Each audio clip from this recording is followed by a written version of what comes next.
समाधानम के सभी श्रोता महानुभावों का एक बार पुनः नमन।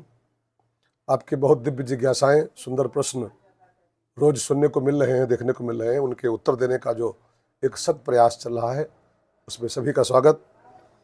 एक बहुत सुंदर प्रश्न जो अमूमन कथाओं में सामने आता है कि ईश्वर की प्राप्ति कैसे हो, तो संतों ने कहा है कि ईश्वर प्राप्ति की एक सीढ़ी है। उस सीढ़ी पर हम एक एक करके जब चढ़ेंगे तब ईश्वर की प्राप्ति संभव है। उसके 7 स्टेप है। पहला स्टेप है साधु समागम, माने सत्संग। सत्संग करोगे तब श्रद्धा की उत्पत्ति होगी, तो श्रद्धा दूसरी सीढ़ी है। श्रद्धा माने वेद शास्त्रों में आस्था और ईश्वर प्राप्ति की अभिलाषा, दो चीजों का जो संगम होता है उसको श्रद्धा कहते हैं। ये दूसरा स्टेप है। तीसरा है ततो निष्ठा। जब श्रद्धा परिपक्व होती है तो निष्ठा में बदलती है वो, और निष्ठा की जब पकती है तब चौथी सीढ़ी बनती है, उसका नाम है भक्ति। भक्ति ईश्वर प्राप्ति की चौथी स्टेप का नाम है। भक्ति जब परिपक्व होती है तब उसका नाम होता है भाव। भक्ति का पका हुआ रूप होता है भाव। भाव माने होता है एक प्रकार की स्तब्धता।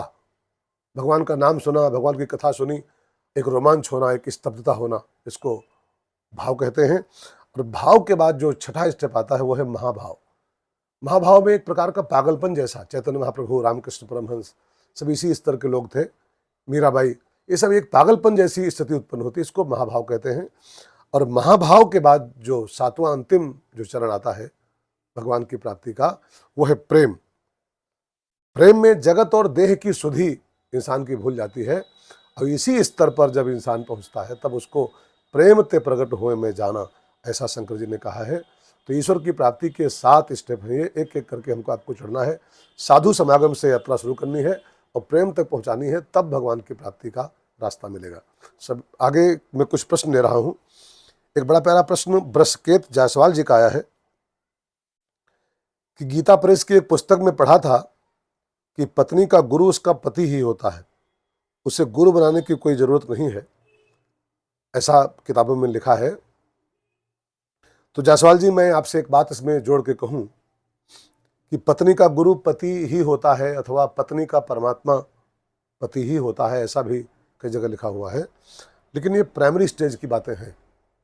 कुछ नहीं से तो पति ही मान लिया जाए तो अच्छी बात है, लेकिन आप स्वयं उत्तर मन में सोचे अपने कि पति गुरु कैसे हो सकता है, पति में गुरु का भाव कैसे हो सकता है। जिसके साथ बैठ के चाय पीती हैं, जिसके साथ बैठ के खाना खाती हैं, जिसको दिन भर में 20 बार सुनते हो जी बोलती हैं, सुनते हो जी, वो गुरु का भाव उसमें कैसे पैदा। और गुरु भाव का ही तो नाम होता है। ये पति में भगवान का दर्शन किया जाए, ये भी एक बात है, लिखा पढ़ी बात है ये। लेकिन सोचो कि जो हाड़ मांस का पुतला है, जो दाल भात खाता है, वो भगवान कैसे हो सकता है। लेकिन ये प्रथम स्टेज है कि पति में ही गुरु मान लिया जाए, पति में ही ईश्वर का भाव रखा जाए। इससे आगे बढ़ते जाओगे तो फिर सच्चे गुरु, सच्चे परमात्मा की प्राप्ति धीरे धीरे हो जाएगी।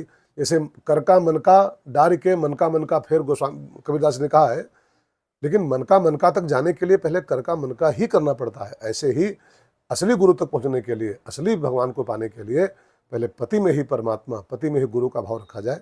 एक प्राइमरी स्टेज की बात है। ब्रसकेत जायसवाल जी का प्रश्न था। और एक प्रश्न मैं ले रहा हूँ, विनोद कुमारी बहन जी का प्रश्न है। इन्होंने पूछा है कि पति पत्नी के इष्ट अलग अलग हो सकते हैं क्या, मैंने पति का इष्ट अलग, पत्नी का इष्ट अलग। तो सबसे पहले तो आप ये जान लो विनोद कुमारी बहन जी कि इष्ट माने क्या होता है। इष्ट माने होता है जहां मन लगे, जिसके चरणों में हमारी प्रीति हो, उसको इष्ट कहते हैं। और ये मन की रुचियां अलग अलग होती हैं। रुचि नाम वैचित्रम।